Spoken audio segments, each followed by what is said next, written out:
So now I have with me another fantastic duo, Echo and Julie, who are the masters of templates. Like, I don't know any other, I don't know other people who do templates like they do. So Echo has been a PowerPoint MVP for how many years, Echo? It's been quite some time, right? Oh, 20, maybe 20, maybe a long time. It's a Too long long. time. But you are the go-to person when it comes to templates, right? Yeah, Julie and I are. Yep. Yeah, Julie and you are the go-to persons when it comes to templates. And Julie is also a director of the Presentation Guild, who are also a sponsor of this event, by the way. So thanks for that as well. Hi, Julie. You're here with us, right? Hi. Hi. So I've put your book very strategically here in the room, and I did it especially for your session because this book, when we first got it, everyone in the office called it the Bible. So until everyone read it, everyone from our designers read it, they called it the Bible.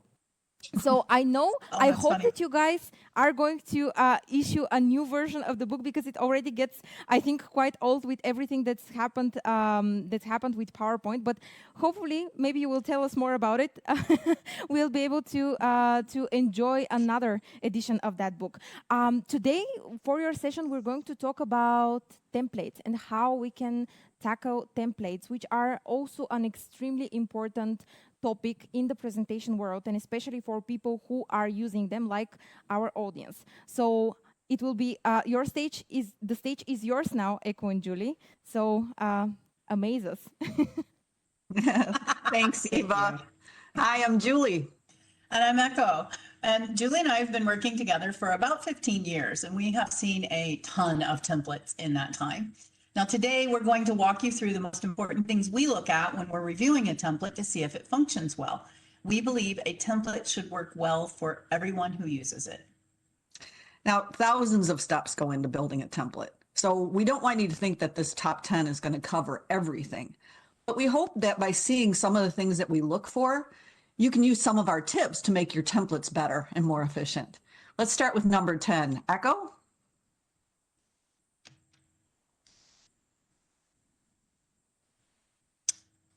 And so our number 10, one of the very first things we look at on a template is the file size. And when we're doing a template consultation, the first thing we ask our client is to send us their current template. And a lot of times they'll come back and they'll say, oh yeah, I'd love to, but it's too large to email. And when that happens, we know immediately that right from the start, we're going to have a problem because a 60 megabyte template isn't helping anyone at all. Now, what we want you to remember here is the template size will be the starting point for every single deck you create from it. So if your template is 5 megabytes, then every presentation will be at least 5 megabytes, and it's probably going to be larger. Now, if your template is 60 megabytes, then every single presentation will start at 60 megabytes. Now, just to be clear, we are talking about the underlying template structure itself, those masters and those layouts. Now, sometimes template creators will add a lot of example slides to a template, and that causes a large file size, but maybe the underlying template structure isn't so big. Now, that isn't actually a problem because the users will delete all of those extra oversized example slides from their presentations. Now, you can check this on your templates to see if example slides are contributing too much to your template file size or if it's the actual underlying template structure itself. And what you'll do is delete all the sample slides and then save the file with a new name. Then open it in Windows File Manager, right-click the file, and check properties like you see here. If the file is under 5 or 6 meg at this point, then it's probably fine. One thing that will add unnecessary size to the file size is super high resolution and big oversized images. And we'll recommend using NX Powerlight or WeCompress to compress those images and get the size down. NXP and WeCompress do a really good job of compressing images, but maintaining quality. And they do a better job than PowerPoint's picture compression. Also, be sure to think about how you're using those images. Background textures and landscapes really don't need to be high res. A couple of other things that can affect your file size. If you've applied PowerPoint artistic effects to your image, PowerPoint will add that as a layer to the image so you can go back and undo the changes later if you want. And that's super helpful, but it also adds a lot of pixels to your file. So if you have images where you've applied artistic effects, we suggest that you copy and paste special to marry that effects layer to the image, and that will decrease the file size. Embedded fonts are also something to note. They can add to your file size, especially if you're using fonts with unique characters for specific languages. Those are generally the kind of things we start looking at when we're trying to figure out why a template is too big. Our advice for number 10, keep the file size less than 5 meg for a portable template. Over to you, Jules. All right, number 9. We always look at the names of the slide master and all of the slide layouts. Now in normal view or editing view, when you look at the new slide gallery or the layouts gallery, you see the slide master name up at the top and all of the slide layout thumbnails with their names. This is where folks are going to be looking when they want to choose a new layout. Now, Office Theme here is the name of the slide master, and some of those layout names are 1_ title slide, 2_ title slide, etc. Now, unfortunately, we see this a lot. This happens when you duplicate a layout. PowerPoint automatically is going to add a 1_ or 2_ and so on because it just won't work with identical slide layout names. This isn't very helpful for those people who are looking for just the right slide layout, but it's easy to fix this. When you switch to Slide Master view, this is where you, as the template builder, create the pre-formatted slide layouts that are going to show up in normal view. Now, to rename a Slide Master, you select the top biggest thumbnail and choose Rename from the Home tab on the ribbon, or you can right-click on it and choose Rename Master. You want to give your Slide Master a descriptive name. Anything but Office Theme. Now, you can repeat that for any slide layout. Right-click on a layout and choose Rename Layout, or you can select Rename on the ribbon if you prefer. Now, you want to strive for descriptive names that are recognizable at a glance. And these slide layout names should be brief, so you can see the entire name in those smaller galleries. Some of the examples here: title and 2/3 content, light title and 2/3 content, full frame image with text, and some more: 4 topics with icons, picture with quote, statement over picture. I think you get the idea. Our advice for number 10, provide descriptive names for the slide master and the layouts. Echo, what about number 8? Well, you just showed them how to rename the slide master, but a lot of people don't actually realize that you don't need more than one master in a file. And in fact, we've found that multiple slide masters are difficult for users to understand. If you click the bottom of the new slide button, you can see all the masters used in a file. And this is a file that we received from a client, and it has 13 different masters. Each of those masters shows up as its own separate section in the new slide gallery. Alexa, stop. My device just went off. Sorry about that, everyone. All right, so let me think about this again. All right, what I'm trying to say is that each of those masters shows up as its own separate section, but some of the masters have one layout, some of them will have 7 or 8, some of them will have more, and some of them have just very small, subtle differences. The first problem here is that you have to scroll, and you have to scroll a whole lot just to see what layout options are actually available to you. There's a lot of scrolling going on here. The second problem is the layouts change order depending on what slide you've selected. In this case, my slide is using the master at the top. It's named 2 white, inside 2 with 150 year logo. What a crazy name for a layout, but, or a master. Anyway, I think you can see here that if your layouts look similar, it can be really difficult to determine which set of layouts that you're using and if it's the right one. I think people sometimes build templates this way because they don't realize that you can override the formatting on the master slide to create unique layouts all under the same master. Now here's an example of a template file I created probably 10 years ago, and I was trying to use the slide masters similarly to what you saw before, but I was trying to help use those slide masters to help organize the layouts.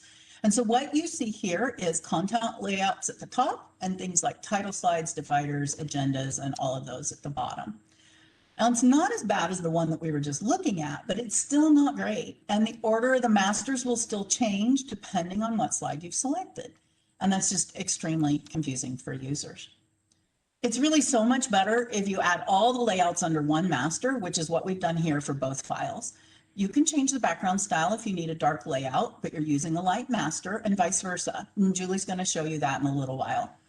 Use the custom layouts feature to set up the layout you need instead of creating separate masters for everything. Our advice for number 8, keep all the layouts under one master. Julie, number 7. All right. At number 7, we have theme fonts. Now, when you create new slide content with a template, you expect the fonts to be consistent throughout your deck. However, if the template's built improperly, you might experience what we call a font mismatch. Now, here's an example slide, right? The title is shown as 20th Century MT Bold, and the text typed into that content placeholder also appears as 20th century, but this time it's regular. Notice how those numbers line up nice and neat along a baseline. Now look what happens when you insert a table into that same content placeholder. That doesn't look like 20th century. The font has changed, and you can tell immediately it's a serif font, but look at those numbers. They're no longer nicely aligned in the table. The same thing happens when you insert a chart. All the axis labels show up in the font Georgia. What's going on here? Let's take a peek at the slide master view. Now, even though the placeholder has been set to 20th century MT, when you open the theme fonts gallery, you see that Georgia is defined as the font for headings and body. This means that the template creator manually selected that placeholder and changed the font to 20th century. This is what causes a font mismatch, because all the galleries and content are going to pull from those theme fonts for your charts, your tables, your smart art, and your default shapes and text box. So our advice for number 7 is to set up a font theme for your template. And you want to do this before formatting the slide master or any of the layouts, so that those fonts automatically get applied throughout your template and the presentations created with it. Now, number 6, it's very similar, theme colors. Here's a set of example slides that were included in a template. They look great. You've got harmonious, cool colors, nice graphics and layouts. However, when we add content to a few other slide types, ouch, recognize those colors, Echo? Oh, yeah. Those are from the default Office theme, and this is a sure sign that the color palette has not been set up properly. If the template doesn't have built-in colors, any new content is going to appear in those Office default theme colors. And this forces people to manually recolor objects in their presentation, if they even think about it or they care. It causes a lot of rework. So it also causes a lot of mismatched non-branded decks. It's really ugly and inconsistent. Theme colors are one of the most important parts of a template. They influence the look for all new content. And they show up in all the galleries. They show up in shape styles, chart colors, table colors, smart art, picture recolor. So the decisions you make here are going to influence much of the content created with your template. Choose wisely and test your colors thoroughly before releasing the template. Now, on a side note, it's perfectly fine to limit the colors in your presentation to a more monochromatic palette. However, to do this, you've got to educate and inform the people who are going to use that template. Include notes about what colors to use and what not to do. You have to communicate with them, either on the slides or in the margins. And Echo's going to be showing you a few ways to do this in a bit. So our advice for number 6, make sure you set up a color theme. Echo? Now we're at number 5, halfway through. Number 5, do not add or remove placeholders. When you go into Slide Master View, you see a Slide Master and all the layouts below it. And as you know, this is how those layouts appear in the new slide gallery when you're in normal editing view. Each layout has placeholders that are pre-formatted so people can just add their content and not have to worry too much about formatting. At least that's always the goal. It doesn't always happen, but that is the goal. Now, a lot of times what people, when they start to build a template, they'll go into the master view and they'll start adding and deleting placeholders from the layouts and the masters. And all we can say is do not do this. If you delete all those placeholders, here's what it looks like back in normal editing view.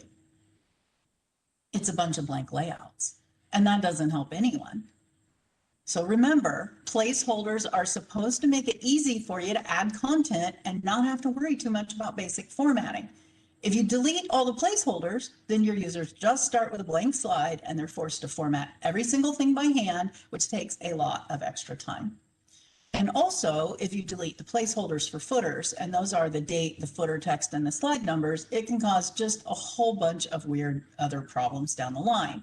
So overall, do not delete the placeholders.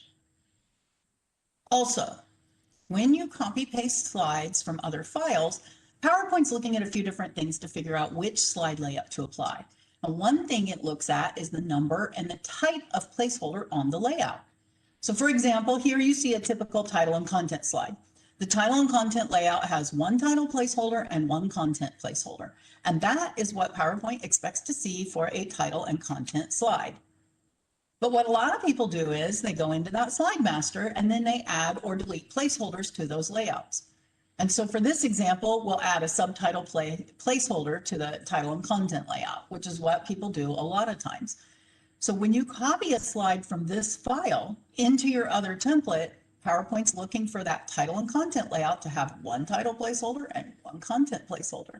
But this one has all that extra text placeholder for a subtitle. So PowerPoint doesn't know what to do. And it gets confused and it tries really, really hard and it ends up using both templates. And so then you end up with something like this. And you also end up with a new layout that doesn't exactly match your template formatting. And we call these orphaned layouts. If you add or delete placeholders from those default 9 layouts, when people copy paste slides, they'll end up with these orphaned layouts that have a mix of formatting.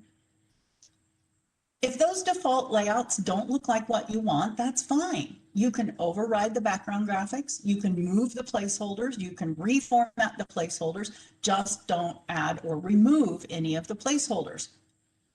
If you need to add or delete placeholders from one of those layouts, instead use Insert Layout to create a custom layout.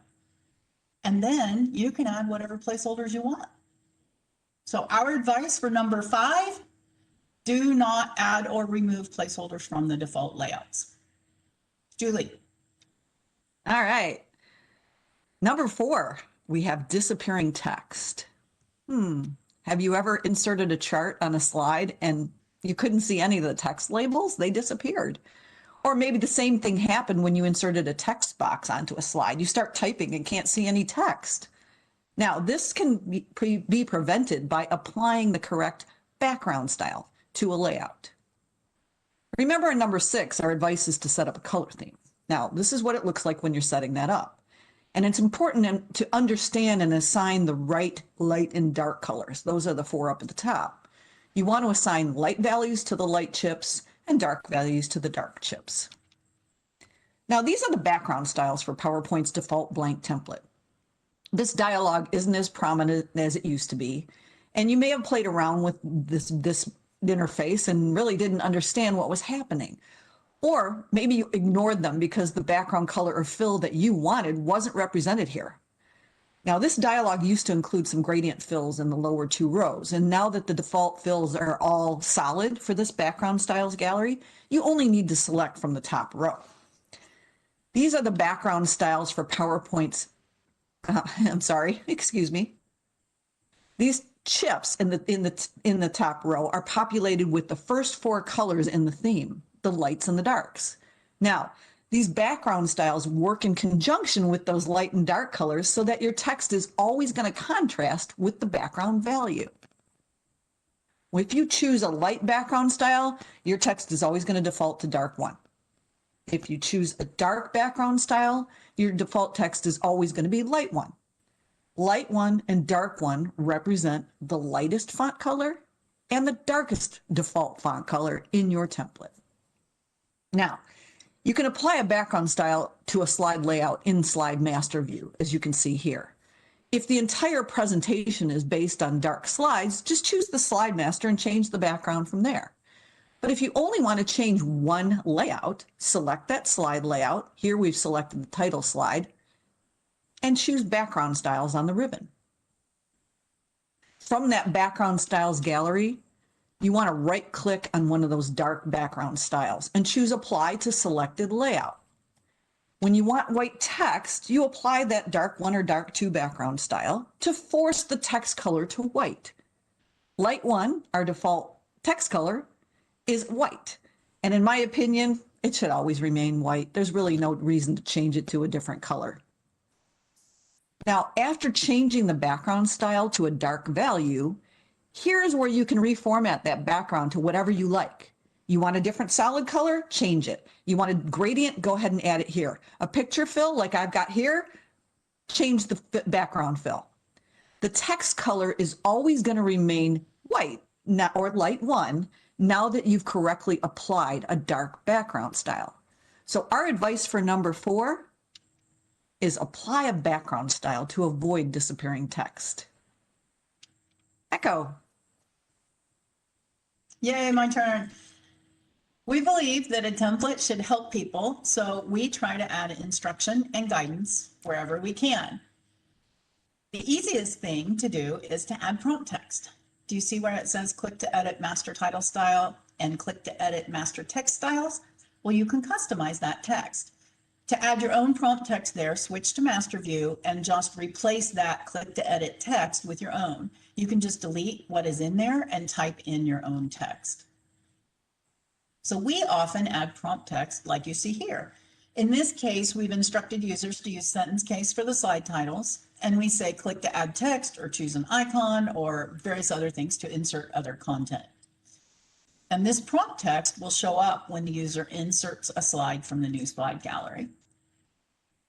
Now here, we've created a custom title slide layout and added placeholders for 3 presenters. And we added first name, last name, and title and affiliations prompt text so people actually know what kind of content we're expecting them to add. This is a custom agenda layout for the same client. And here we added prompts for numbers and topics. We also added a little text box off the edge of the slide layout, and we included instructions to tell people to delete any of those placeholders that they don't need or that they can reposition them and things like that. This is one of our custom slides where text actually overlays an image, and we added some instructions off slide to the right to tell people how to reset that layout if the text doesn't actually appear on top the way it's supposed to for some reason. Now this is what that slide looks like in master view. Here we added a sticker to the slide with a few tips for using icons. And the sticker is just a shape or, well, it's a group. It's a shape, an icon, and a text box. And here it's bigger so you can see it better. What you'll notice maybe is that we also added a reminder on this one to remove the sticker before you present. On this slide, we added another sticker, but we included a little screenshot of how to access the chart tools because when we created this, those charting tools were very new. So in this case, we placed the sticker off the edge of the slide, so there's absolutely no chance of it appearing when someone presents. There's no need for a reminder here to delete that sticker because it's completely off the edge of the slide. Sometimes we include example slides with instructions. This is a slide that we often include to give people a quick education on how to use slide layouts. And of course, we use a screenshot of their particular custom slide layouts, not just a generic one. For the past few years, when our clients have a lot of layouts, we often add these extra layouts to help organize everything and help users find the type of layout they're looking for. It's better than those multiple master solutions. So we'll add organizing slates like this, but to be clear, these layouts are not intended for people to actually use. They don't have any placeholders on them. They just have a text box on the layout. And so people using the template can't actually select that text. It's just a label. So these are label slides. And then recently we took it a step further and we added big icons to these organizing slate layouts for one of our clients. And you might notice at the top, we even named his slide master, select a layout and click to apply. Now that isn't appropriate for everyone, we know, but it was just really perfect for this particular client and for this particular template. And then finally, when our clients are using non-standard fonts, such as Google fonts, we will often include a slide like this one that helps users determine if they have all the fonts they need. So if the text in those two boxes doesn't match, they know they need to install a font. Our advice for number 3, provide guidance and instructions for your users wherever you possibly can. Julie. All right. Number 2 in the top 10 is default objects. Now, when somebody draws a line or a shape on a slide, the way that those objects look is defined as the default. You can change the way these objects look and behave in your template. You want to draw a line and format it with the color and the width you like. You can also change the cap type and the join type if you prefer. Sometimes different cap join types can be helpful when lines are used for diagrams and such. You want to draw a shape, and typically I'll create a rectangle and add a bit of text. Now, the default shape in PowerPoint has an outline and size 18 text. You can change the fill, you can change the outline. We typically set it to no outline, and you can change the text size. If you prefer, you can make this the same size as your first level text on your slide master. In this case, it's 28. The third thing is you set up a default text box, and you can also make this the same as your body text placeholder. Change the size. You can change the color if you want, the line spacing, the paragraph spacing. You can even change some of the paragraphs, the text box settings like margins, if you prefer no margins, for instance. Now, you want to right click on each one of these formatted objects and choose the corresponding set as default. So set the default line, set the default shape, set the default text box. The one that a lot of people miss is the table styles. Now, for the table style, you want to start by creating a small sample table. This one shows the default table style for this particular template. With that table selected, you choose the More button on the Table Styles gallery, and that's going to expose all of the table styles available in PowerPoint with your particular template colors. Now, you can apply a different style from here, and preferably you want to choose one that's simple and clean. It looks great on your content slides. But please don't choose a pink or an orange table. We see so many templates with light pink or orange, and that's the default. It's really ugly. Now, after you choose a style that works best with your template, you want to right click on that table style thumbnail and choose Set as Default.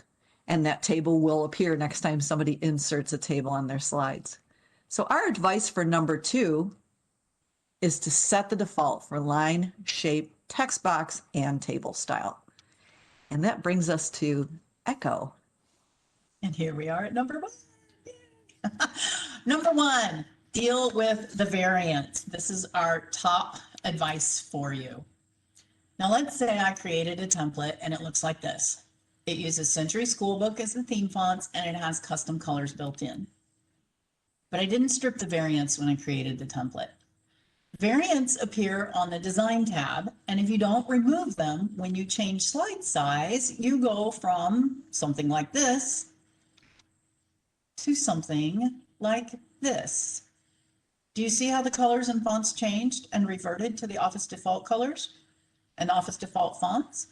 Well, what's happening is the formatting from those variants has been applied automatically to your slides, and it's just because you changed the slide size. So how do you prevent that? Well, actually, it's pretty easy. To keep the variants from overriding your custom formatting, you have to remove them from your file. Well, of course, to remove them, all you have to do is save the file as a template. Now, we often say save as POTX because POTX is the template file type, the file extension. You just choose File, then Save As, and then choose PowerPoint Template from that Save as Type dropdown. And that saves your file as a POTX. And after you have done that, this is what the Variants tab will look like on the Design tab. There's no stray formatting left over to be applied to your file. And also, if you save the file as a POTX, I know it's kind of a hassle to work with POTX sometimes when you're still editing it. So after you save the file as a POTX, you could reopen the file and then save it again as a regular PowerPoint file, which is a PPTX. And you can do that if you want, and it's not a problem. And PPTX files are easier to work with just in general than POTXs. But you have to save your template file as an actual template, as a POTX, at least once during your design process and your development process to get rid of those variants. And that is our top advice for you. Save as POTX. All right. And there you have it. Right. That's our top 10 for templates. Eva, what kind of questions do we have? Wow. Well, there's been a lot going on in the chat. Obviously, a lot of people are recognizing their company templates and why they don't work that well. So there is a lot of market for templates. I have a question Call which us. I think is, and I hope that you don't hate me about this, but I think it's important because we've got a lot of people asking us. So yeah, we heard about tables and the fact that you can create a default table in your template. But what happens when you have a table that looks really cool and the client says, "Okay, I want this table to be a default one." Can you do that? You have to hire Echo to program it in XML, like I did yesterday. Oh, okay. So if we hire Echo, she would be able to program it. Yep. Okay. Maybe. That's It good to can't know. be very complicated. It depends on the type of table, but yes. Because tables in Power, just so you know, you're right. You can't easily create your own default table in PowerPoint. You can select one of them from the gallery, as Julie showed, but it's hard to create your own, and you do have to hand do it in the XML. But PowerPoint's tables are pretty limited, so you can't get super sophisticated with them. Just even if you hand do them, just Yeah. putting it out there. Absolutely. And what about charts? Can you create a default chart in your template? No, the closest thing that you can do, honestly, is to make sure that your color theme is solid, because those accents, charts will pick up accents 1, 2, 3, 4, 5, and 6, which are the last 6 of the color chips. So Julie, did you show a color? You showed a customized color theme in there, I right? did. Yeah. Yeah. Do you want to talk about where the So those accent colors, that's why we say you really have to test it out. When you're deciding what colors to put in your template and in your color theme, try it out on charts, try it out on tables, try it out on different kinds of charts with multiple series. And then if you want to do monochromatic, if you really, like the sample slides that I showed that were in that cool color palette, that client really didn't want their charts to use the hot accent colors that were in the palette. So you include guidance, include sample slides that show people how to choose monochromatic charts, what colors are okay to use for multi-series column charts. Okay. Yeah. the closest you're going to get. Oh, sorry. Sorry. Go ahead. Sorry. Eva. Go ahead, Echo. I was just going to say, I was thinking about while Julie was talking about that, the closest you're going to get to being able to create default chart styles is to create chart templates and distribute those to your users, but it's still not a perfect solution. Yep. Oh wow, a few questions just came in. So is there a possibility to create organization charts as templates? That's an interesting one. I tell you what we typically would do is we would include a few on sample slides that suited the needs for that particular company. Maybe include one for their current organization or the department, and include instructions on how to edit it. Yeah. So it's guidance, include an example so people know what to see, but no, you really can't, you can't create a Yeah, org charts are based on SmartArt, and SmartArt is even harder to do than like a default table or chart templates and things. Some people know how to edit SmartArt. Very few. Few and far between. So Yeah, I think I know one, two, maybe. Yeah, yeah. There is one which is quite interesting. Obviously, comes from someone who has played a bit with templates. But can we discuss a bit the preserve layout feature? go ahead, Echo. Well, preserve layout, we used to suggest that people check the preserve layout option. What happens is if you have multiple masters in a file, and you don't have any slides based on one of those masters, the master will go away if there's no slides based on it in certain situations. And so that's why you would use that preserve master button, is so that it would never go away. What happens though is when you start copy pasting from deck to deck and doing keep source formatting and all that, you might end up taking along a whole bunch of extra masters and things that you don't necessarily intend to. So Right. even more than you do now.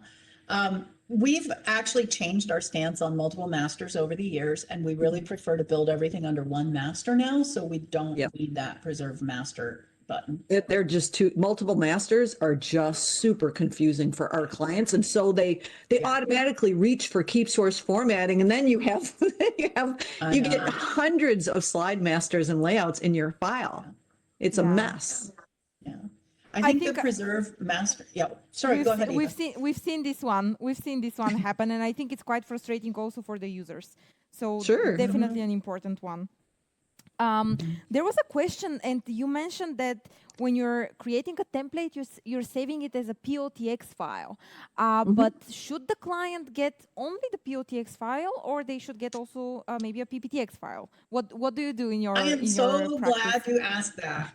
Oh, I'm going to interrupt. I'm so sorry. I was so excited you asked that. I like jumped in. I am so glad to hear yes, because that's confusing for people. You want to save as POTX once, at least once, while you're developing your template. But when you are giving it to your client, you can give them a POTX or a PPTX. It doesn't matter.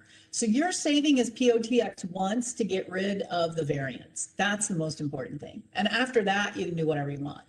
And what we've learned recently, like not even recently, but because of all the online storage capabilities and things, a lot of those don't deal with POTX files well. Like SharePoint wouldn't open them for a long time, and OneDrive wouldn't.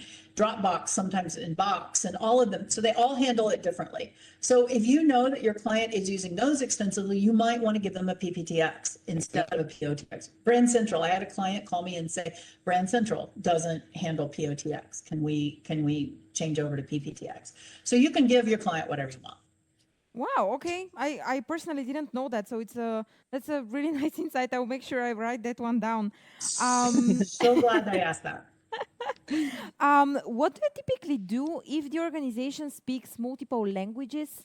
And when it comes to templates, because for example, I've seen some templates that are in a language that is not, it's neither English nor, for example, Bulgarian. It's just a different language. So what do you do in these cases? Is there a way to create a multilingual template?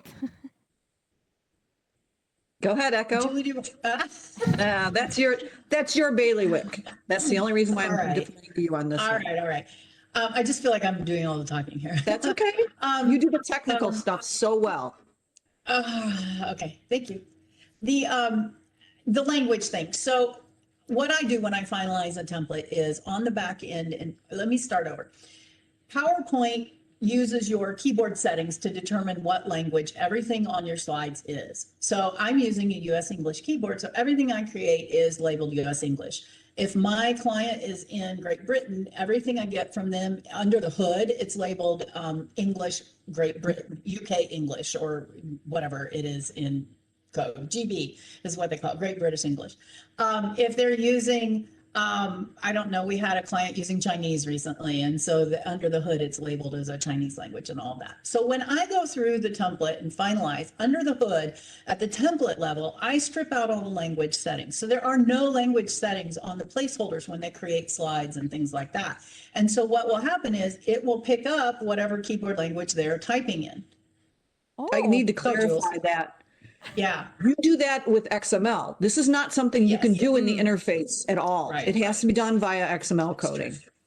That's true. Thank you. Yes, I do. I run through the XML and I strip out all those language settings. Now, I will tell you that I am not 100% convinced that I absolutely have to do that. But what you do need to do, especially is on the slide level, you need to make sure that anything you've created is set to the appropriate language so that it spell checks correctly. And there's a setting on the review tab where you can set proofing language. So you can select all items and set proofing language there. Now I do that in the XML. I go through, like I'm doing a template for a client in England right now, and I just did this last night. So I ran through all the layouts in the master in the XML, and I stripped out all language settings.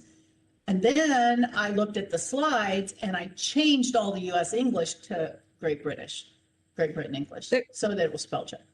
Then the other part of the coin is making sure the fonts can support the languages you need. Yeah. So it's a little bit more complicated.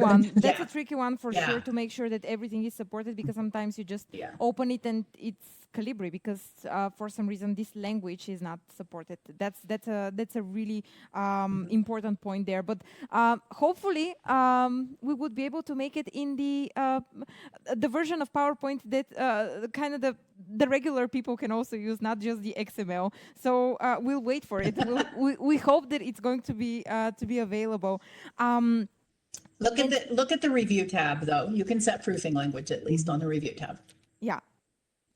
And when again, if I go back a bit to what the client is receiving, what do you think of sending them the separately the theme of the template? Do you and your clients find that useful? Julie, I'll answer. Nope, not at all. They don't? Nope. Okay. Nope. If they want to use the same colors in Excel, they can simply save the colors to their system and open it up in Excel and change the colors that way.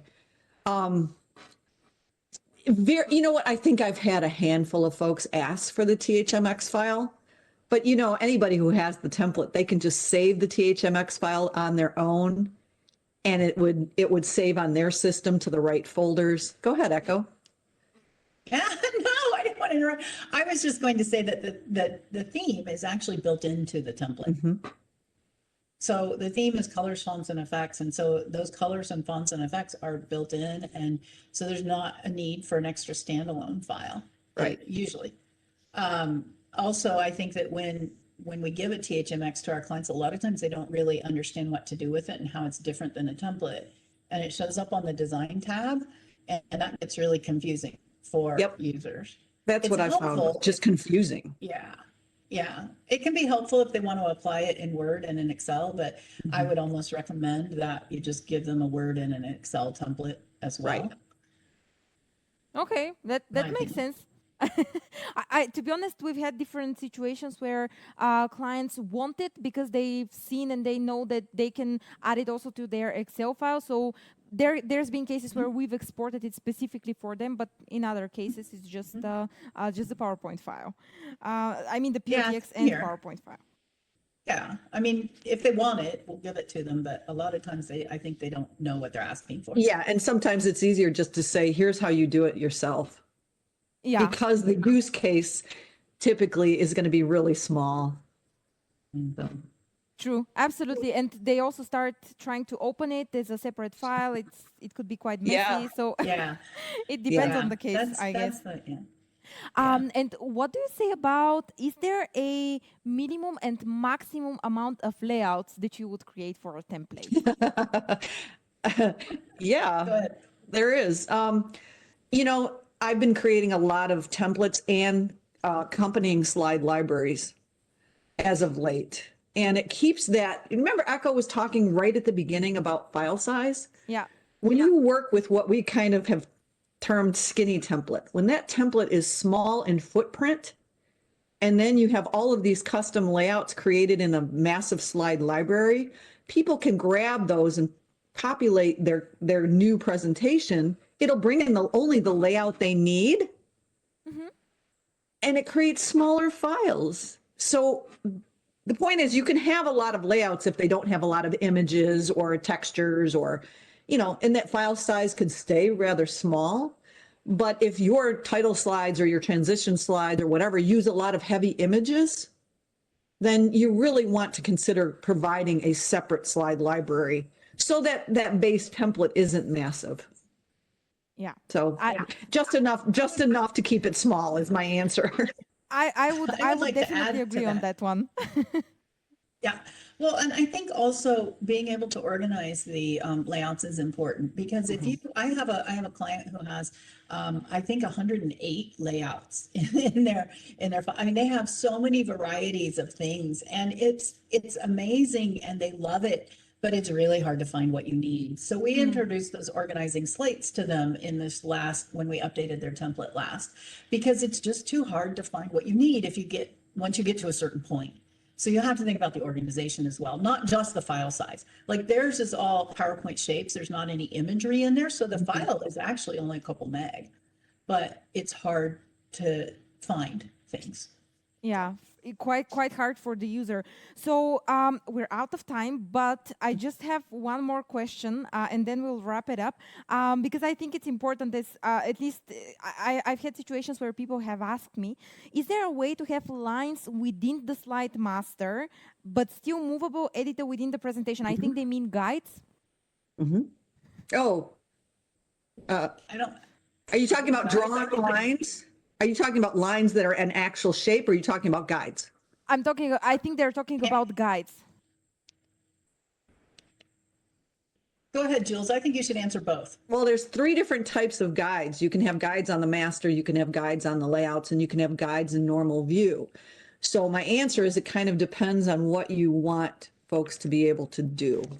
And guides are applicable to all of those 3 different levels. So check out the guides dialogue and see what's possible. You can change the color of your guides. You can also, maybe you need a specific set of guides for one layout. But Julie, what if you want like a rule line that you can move around on a slide? Oh, then I would suggest creating, we do this with a little bit of magic and placeholders. We fill our placeholders with a line, and there's some magic involved, but then they become movable. So you can. So you have to put it in a placeholder. Yeah. You have to put it in placeholder so it can be moved on a slide level, and that's it.